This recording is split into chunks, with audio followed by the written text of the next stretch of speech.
Today, I will present a paper called Wise Over the Deans, Improving Wireless Channel Utilization with Click Tolerance. And I'm a third-year PhD student from Hong Kong University of Science and Technology, and this is a joint work with Tsinghua University. So, in wireless networks, we know that collision is a very critical problem, and because of its broadcast nature and the lack of collision detection mechanism, unlike the Ethernet.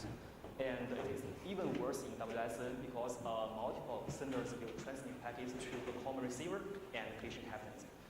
And as a result, collision will cause network performance degradation, such as channel utilization will be harmed. And in the past decades, researchers have designed a lot of MAC protocols, like AMAC, BMAC until ZMAC, and a lot of MAC protocols. So from all the existing protocols, we find that the long-held philosophy is called collision avoidance. And for collision avoidance, it avoids simultaneous access from multiple senders to a shared channel. That means you cannot allow multiple users to access the channel simultaneously. So we think this is a very conservative strategy against collisions. And the side effect is that there will be many idle slots which will not be used in the channel. So as a result, we think that collision avoidance limits the wireless channel to be better utilized. So against this problem, we will ask, can we have other solutions? So here we come up with another idea, which is called collision tolerance. So different from collision avoidance, collision tolerance just allows collision to happen. That is, they just allow the overlap of signals in the time domain. And with this possibility, we may think of some potential gain in the channel utilization. And here I will first show a very simple toy example. So here we have 4 senders, which are A, B, C, D, and a common receiver, R. And with collision avoidance, maybe the channel could be like this. Between the packets, there will be some idle slots that cannot be used, and of course, there will be collisions. And if we have the collision tolerance, and if we have some special power, I will describe the special power later, and we can do like this. We can let the packets transmit concurrently, and by the special power, we can receive the one of the packets successfully. So as go on and go forth, we will have the channel like this. Of course, we will also have collisions. And compare with the collision avoidance-based measures, we find in this case the channel will be much more efficient because there is no idle slots. So here we see that collision tolerance can enable us to approach the upper limit of the channel utilization. And before we introduce the special power, we first formulate this problem. Suppose we have n senders and 1 receiver, and every sender chooses a probability P to transmit. And for a specific time slot, there are 3 possible states. The first state is an idle state, which means that no one transmits in this time duration, and the probability is like Pi. And for the second probability, which is the success probability, PS is a very different thing. And here we just think about that K senders from the N senders will transmit concurrently, and the probability for the K senders to transmit and there is 1 will transmit successfully. The probability will be called CK, and this is the successful probability. And for the remaining corruption probability, PC is like this. And based on the above 3 probabilities, and also combine the duration of these slots, these probability slots, we will have the utilization ratio like this. So here the successful probability is different from the traditional ones. For traditional protocols, PS is only when and only when there is only 1 transmitter transmitting, and it will transmit successfully. So we first simulated the difference, the throughput difference with the different PS, and we find that there is an average of 20% improvement in general case. So we are happy now, and we think that collision tolerance is really good. Okay. Just now we talked about the potential gain brought by collision tolerance, and now I will describe the so-called special power. So here, the special power is nothing but the property of physical layer implementation, and we all know that in the system design we always add some redundancy to the system, and the fact is that the stronger signal can always dominate the weaker ones. So some researchers have called this capture effect and also call it messaging message. So here we can conclude that even packets collide with each other, we can have the opportunity to receive one of them, even though they collide. And this is, of course, not a free lunch. It can only be done under some certain conditions. So the other contribution of this paper is to investigate the conditions of the collision tolerance. So first, we conducted some experiments under with TLSV nodes, and we use 2 nodes first to test the timing requirement. That means how much is the offset should be to satisfy the collision tolerance to happen. And we find that with an offset within 116 microseconds, that means the 2 packets come together closely with an offset smaller than 160 microseconds, the loss ratio will be very low, and after that, the loss ratio will increase. So this 160 microseconds is just the time of the preamble duration, and we divide this situation into 3 cases. So the first case is like this, when the stronger signal comes first and the weaker signal comes later. So no matter the weak signal is within the preamble window or outside the preamble window of the strong signal will always be received, no matter where is the weak signal. So this is the first case. And for the second case, when the weak one comes first, this is another case. And when the strong one comes within the strong one, or within the preamble of the strong one, the receiver will first receive the weak one, and then it will turn to the strong one to receive the strong packet.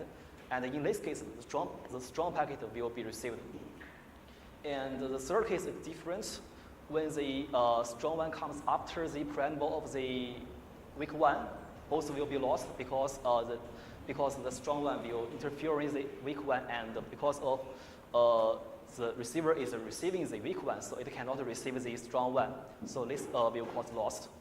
And so this is the first requirement for us to use collision tolerance. And the other requirement comes from the concurrency. We increase the number of the nodes to 10 and find this. So this means that with different number of nodes concurrently transmitting, we have the reception ratio like that. And we find that the concurrency 2, 3, or 4 are also beneficial for our protocol. And especially we focus on the 2-center case, and we find that the collision probability for the 2-center case is very small. That means if there is any power difference between the 2 center, one of the stronger one will be received, no matter how strong is the weaker one. That is a very interesting finding. Okay, just now we talked about the 2 requirements, and later we will solve these 2 challenges in our protocol design, and we will introduce 2 strategies. The first one is the ACK triggering mechanism, and the second one is the to make the sender transmit with probability P. And this is an overview of the protocol, and we can find that every time the ACK will trigger the transmission, and the probability P will update it every time according to the network condition. So I will skip this. So for the first technique, which is called triggering transmission by the ACK, it can be a kind of synchronization mechanism. And also, we use this ACK to piggyback the probability P, because P is calculated every time receiving some packets to update P according to the network condition. And also, this mechanism can cope with the hidden terminal problem because all the transmission is initiated by the ACK. And this is how the synchronization works, and I will not go into detail. And in the evaluation, I will show that this is enough for our requirement. So about the second strategy, which is transmitting with probability P, maybe you will ask how to decide whether P is proper or not. And if it is not proper, how to adjust it. And is the convergence quick or slow in the adjustment? And also, is there any error in this adjustment process? So the first question is P proper. This is a very difficult problem for the nodes to answer. But if you read the paper, you can find we can calculate P according to the input n and according to the formula. But for the receiver, it cannot do this because it has no idea about the total number n. So you can only use some other methods. So here we have a very interesting finding. That is, when P is proper, that means when the utilization achieves its best value. And in this condition, PC, PI, PS, the just mentioned three probabilities, and the utilization, they will converge when n approach to infinity. So this can provide us some criteria to decide whether P is proper. So here we have this table. For example, when n changes from 1 to 20, and we find PC, the optimal value for PC, it doesn't change too much. And we can use this standard to decide whether P is proper. And we use this one. So here, we don't use the left side because the utilization drops very quickly, and there is no so much feasible space for us. And note that that is log scale. And so if P is not proper, how do we adjust it? So here we introduce a feedback control algorithm. And at the receiver side, it maintains a sliding window which records the past packets. And it uses this window to calculate PC. And if it finds PC is not proper, it will call this algorithm to adjust it. And this algorithm works like that. Initially, there is a lower bound and upper bound for the P, and if PC is too small, then the lower bound will be updated, and we will find the midpoint of the two point and get a new P. And if PC is too large, we also will find a midpoint of the new upper bound and the old lower bound. That is the algorithm. And for the third question, how will this process converge? So the analysis is like that. We know that P is in the range of 0 to 1, and the resolution for it is 0.001 from the table when n equals 20. And that means it takes at most 10 iterations to regulate P from the initial largest value 1 to 0.001. And suppose that we have to collect 100 data packets for each iteration, and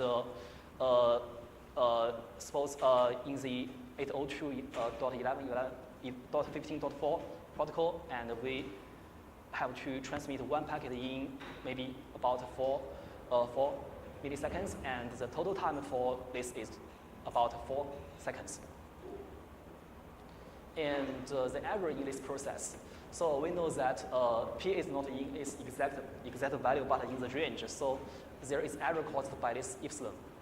And we simulated the errors with different epsilon and find that the utilization error is just linearly correlated with the epsilon value. And in our protocol design, we use the value of 0.05. And here comes the evaluation. And we focus on the following metrics. First of all, we just test the accuracy of the timing strategy, and also we want to know how the algorithm works. And also we will compare our protocol to other protocols. So the setup is like that. We use 24 TinyOS nodes running Contigo OS, and we do this in a single hop, single receiver scenario.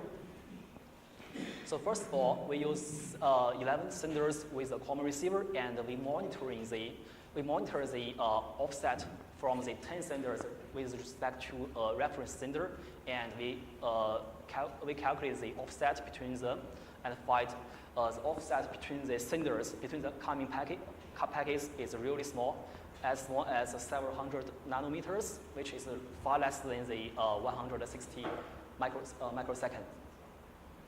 And for the algorithm, we do experiment like this.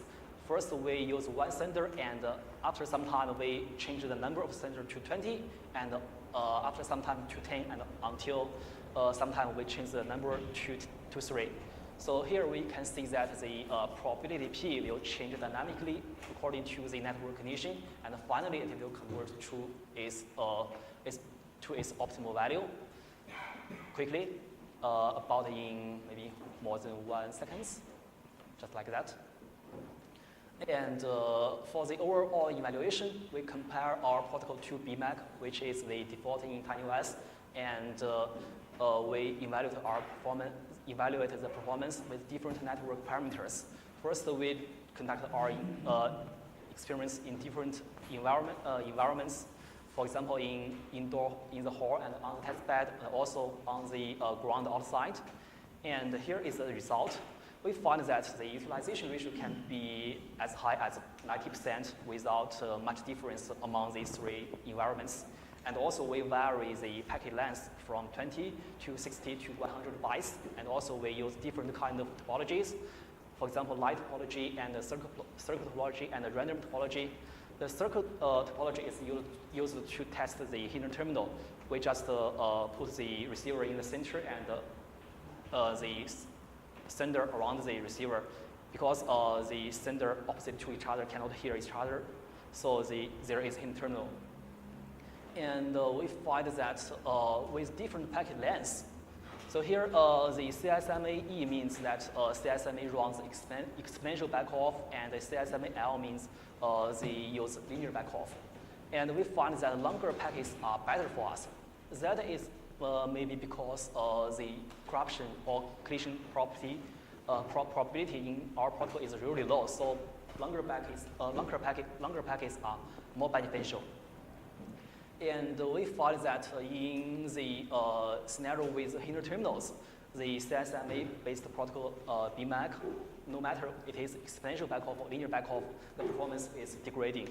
And our protocol is also very okay. And compared with BMAC, linear and exponential, we find that there is a 20% improvement in general case, and this is just like the simulation result. So to summarize, in this paper, we first question the avoidance principle and trying to improve the utilization with another idea called collision tolerance. And after that, we just do some experiments to investigate the sufficient conditions to achieve this collision tolerance. And with the challenges, we just decide the protocol to solve the challenges, and we implement and evaluate our protocol in different scenarios. Okay, that is my presentation. Thank you.